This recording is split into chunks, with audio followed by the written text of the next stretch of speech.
আজ সরস্বতী ঠাকুর আনতে গিয়ে মেয়েদের নাচটা দেখে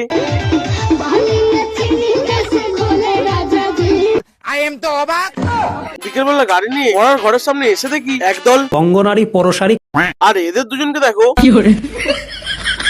কিছুক্ষণ অপেক্ষা করার পর আমার বন্ধুরা বক্স গুলো নিয়ে চলে এলো। আর এটা হচ্ছে আমাদের স্টাইলিশ অক্টোপাস, মানে অপারেটর। কিছুক্ষণ পর আমরা যাত্রা শুরু করে দিলাম। একটু দূরে আসতে এদের নাচটা শুধু দেখ। আর এদিকে আমরা তিনজনে विमल बोलो जुबान केसरी। তো গাইস দেখে কি তোমরা চিনতে পারছো? এটা হচ্ছে আমাদের সেই ফেমাস রাশিয়ান দিদি। এর হাসিটা দেখে হনুমানও রাশিয়ান দিদি, রাশিয়ান দিদি, রাশিয়ান দিদি। এখান থেকে আমাদের মাকে বরণ করে ভ্যানে তুলতে এরা এদিকে নাচছিল। আর দাদা এসে তারপর আমরা চলে এলাম আঁকষষ্ঠী আনতে। এখান থেকে আঁকষষ্ঠী বরণ করে নিয়ে চলে এলাম পড়ার ঘরের সামনে। এখানে এসে দেখি আমাদের মাকেও নিয়ে চলে এসেছে। তো গাইস যদি তোমাদের ভিডিওটা ভালো লাগে তাহলে কি করতে হবে আশা করি তোমরা জানো। প্লিজ করে দিও।